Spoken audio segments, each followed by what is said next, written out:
Chris, is whole life insurance right for me? That is a question that I get all the time. And so I figured, what the heck? Why not make a video talking about who is whole life insurance good for? What are the questions that you need to ask yourself to figure out if whole life insurance is a right financial product for you to put your money into to help you accomplish your goals and your objectives when it comes to your money and your life. And so this video, I'm gonna get into those questions. And so make sure, if you haven't already, make sure you subscribe and hit the bell. That way you're notified every time I launch a new video. Let's get into it. All right, what's going on, Cashflow hackers? It's Chris with Life 180. And in this video, we're talking about whole life insurance. Who is it right for? Who is it not? And ultimately, what are the questions that you have to ask yourself to figure out if whole life insurance is the right financial product for you? It's really simple. It's not very complicated, honestly. I'm a big believer that I believe every single person in the world should utilize whole life insurance as a foundational cornerstone asset in their life. However, I say that with a caveat. I believe that because of where my values and beliefs stand, right? I have answered these questions for myself, and I've thought about the fact that I believe everybody should kind of at least be in alignment with my values in these ways in some way, shape, or form, because of the fact that I believe it. Like, I know what it takes for people to be able to reach financial success. And I think when you ask yourself these questions and you start thinking about, like, all right, let's get rid of the product names, let's get rid of all the different like marketing ideas, including my own videos, and start looking at the attributes that we need to be able to accomplish the things that we're talking about. And it all starts to make sense, right?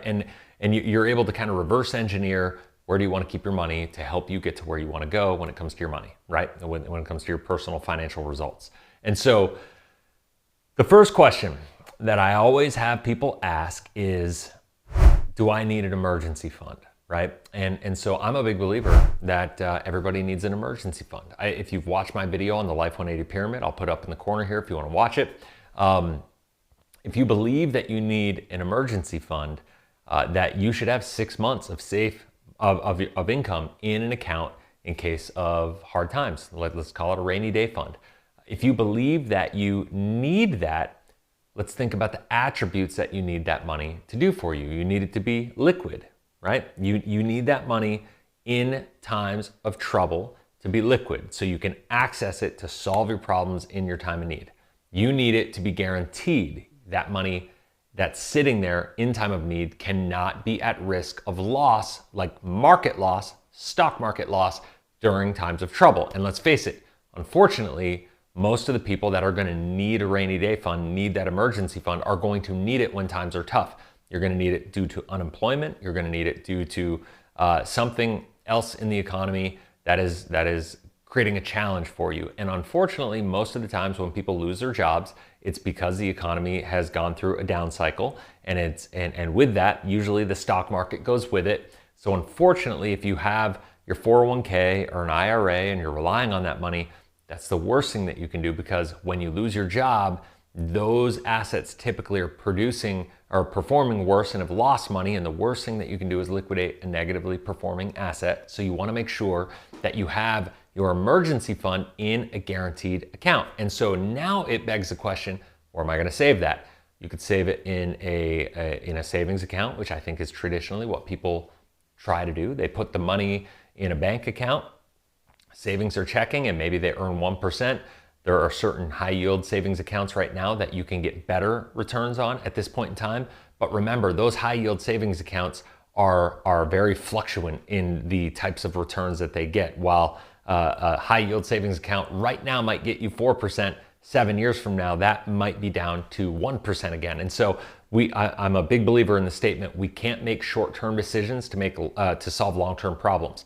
And so from an emergency fund perspective, you know that from a long-term perspective, you always need to have this fund there. So make sure you're putting it in a place that's going to solve that need from a long-term perspective. And when we look at life insurance, it's a properly designed whole life insurance policy, I should say. It's a way that we can get those bond-like returns and kind of the high yield savings account returns in today's environment, but kind of lock in those returns from a long-term basis, no matter what the interest rate environment does.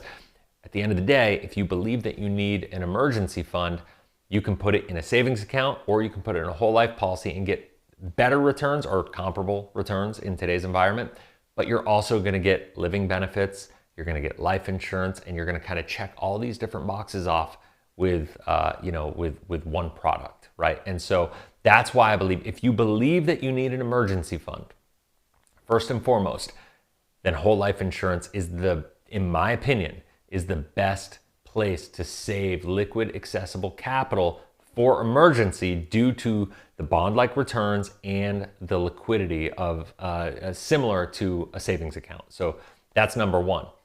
The second reason that I think people need it is because they believe they want an opportunity fund. It's no secret, I've written a book called Cashflow Hacking. I'm a big believer that if you want to reach financial freedom faster and if you want to accelerate the results in your financial life, we got to stop thinking about buying and holding, accumulating long-term investments in the stock market and mutual funds and stuff of that nature. We need to start thinking about investing in cash flowing assets. And to that note, I'm not saying buying stocks is a bad thing. I'm not a big mutual fund fan because the results are what they are. If you want to buy the index and you want to participate in dividends and you're making sure you're buying dividend stocks or an index that will pay out dividends according to the index, and you do that and you want to utilize the dividends as cash flow and that's something you're interested in, well, you can do that. But I would argue there are a lot better cash flowing assets that you can get, like real estate, that also give tax advantages and benefits and stuff like that. And so at the end of the day, we start with an emergency fund if you believe, like I said, number one, that you need an emergency fund. And then the second thing is you say, yeah, I'd like an opportunity fund because I'd like to invest for cash flow. But the only way I'm going to be able to invest in cash flow assets is if I go through the process of being willing to save to be able to invest, because you can't invest that money and buy cash flow assets unless you either use way too much leverage, which opens yourself up for more risk, or you save the money first, right? Like you can't have your cake and eat it too. So you got to save that money first. But save, not for the purpose just of saving like the emergency fund, because that's a bucket, it's got its purpose, but then you got to save the opportunity fund on top of it with the purpose and intent of investing that in cash flowing assets. That's why I always say you got to be willing to slow down to go fast. When you look to go to invest, don't just put it in the markets trying to get big returns right away. Save it with the intent of buying cash flow assets that will accelerate your results once you hit that point in time. This is how you can reach financial freedom in the next 10 to 15 years at the max, rather than having to wait until you're 65 to reach financial freedom. And for people that are 50 that are behind the 8 ball and feel like they don't know how they're going to get where they want to go by the time they're 65, and they feel like they're going to have to take a step backwards in standard of living, I call this strategy the retirement rescue plan, because of the fact that you can literally compress 40 years of results that most people do into a 10 to 15 year time frame. I see it happen every single day. I see it happen predictably. And that's the biggest thing. If you could get better results, put you in the driver's seat where the only variable of your success is you, that is what it's all about. And so you got to align your money with your values and beliefs. And unfortunately, most people don't do that. This is one of the areas that you're able to do that. So number one, emergency fund. Number two, opportunity fund. And number three, do you want life insurance, right? Like, I know a lot of people, myself included, don't spend a lot of time talking about the value of the life insurance component of this. But let's make no mistake about it. This is the power of a properly designed life insurance policy. Not only are you going to get the liquidity, the use of control of that money, the bond-like returns, the savings-like liquidity, but you're going to get life insurance. You're going to get living benefits. You're going to be able to utilize your death benefit while you're alive in case you become chronically ill, in case you get terminally diagnosed with cancer or some other disease that threatens to take you off this earth.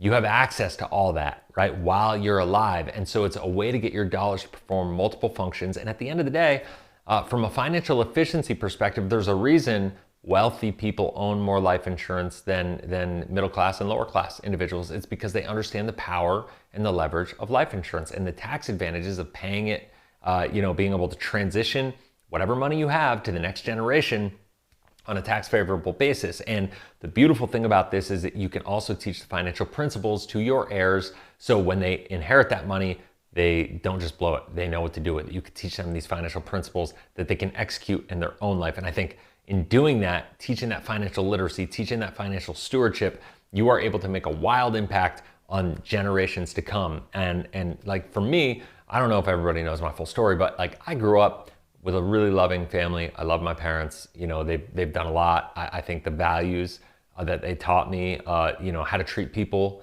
to live with integrity, my moral compass, all that came from my parents. And from that perspective, I am just, I live a grateful life. I have nothing to complain about. But at the same time, I grew up in a trailer park. I grew up with not much until I was 10 years old. It's in a double wide trailer, and it's one of those things, like, I didn't get taught a lot of this stuff growing up. My parents weren't taught it. My grandfather was actually a really successful individual, and to his detriment, though, he never taught this stuff to my parents, to my dad. He didn't teach financial principles in that way. And so what I have this passion for is making sure that not only do I leave my kids with more, but I teach them the financial principles, and I arm them with the tools and the resources and the support through the whole system to be able to be successful with everything. And that, to me, is our calling. That, to me, it's our job to leave the next generation with more than we have. And I'm not just talking about money. I'm talking about the tools. I'm talking about the education and the knowledge. And that's really what can change your complete lineage, right? If that's something that you're concerned about or thinking about, I can't think of another financial product alive that will do that in a more impactful way than a properly designed whole life insurance policy. And this is one of the reasons why I have a real big problem with Dave Ramsey's buy term and invest a difference concept, because when you get into that world, you're not thinking about it really from an intergenerational perspective. It's a very narcissistic way of viewing things, of what do I need, what's in it for me. It's not really about teaching the next generation to the level that we're talking about. And to me, that is a responsibility that is on us as parents, and is on us as just a community to teach that next generation. And so that's it. I'll get off that soapbox for a second. But so that is it. That if you can answer those three questions, and if you say yes to those three things, and you resonate and align with them and say, yeah, I believe I need an emergency fund. Yeah, I'd like to invest in cash flow assets. I'd like to have an opportunity fund when the market goes down. I'd like to be sitting there being able to take advantage of opportunity, being able to look at a down economy with an opportunistic mindset rather than a scarcity mindset and fear because my account values are going down. I'd like that. Yeah, okay, yes. And yes, I want life insurance. I've got community organizations. I've got a family. I've got kids. I've got a spouse. I want to make sure that I have this. I want to pass it on to the next generation. I want to make sure that while I'm alive, I can do all these things, and that from a legacy perspective, I'm able to leverage this in a way that's going to help me leave a legacy that I could be proud of. And if you could say yes to those three things, then whole life insurance, properly designed whole life insurance policy is probably for you. And if you're interested in learning how, you can go down below and set up a call for free with one of my coaches. It's a free clarity call. It is not a sales pitch. It is literally just a call designed for you to have more clarity to see what would life insurance look like designed for you and your specific circumstances, your specific life, like all the different variables, because everybody's got their own little fingerprint on life. No two are the same. And a lot of times I feel like people try to pigeonhole and say there's one way to do this stuff, and there's not. It's more of an art than it is a science. And so you need to make sure, if you are going to go this route, that you work with somebody that really understands that component of it and is more artistic with the way that they're able to build this into your life. And in order to do that, they got to be able to know how to ask the right questions, get to know you, your goals and objectives, and then build a policy accordingly. So hope that helps. If you have any questions, comment in the comment section below. I do my best to engage with every single comment. Also, I encourage you, please share this video out, like this video. It really helps the algorithm to get this out there to more people. If you haven't already, subscribe. Sorry, I'm losing my brain here. Subscribe, hit the bell, that way you're notified every time I launch a new video. And that's it. Have a blessed, inspirational day. We'll talk soon. See ya.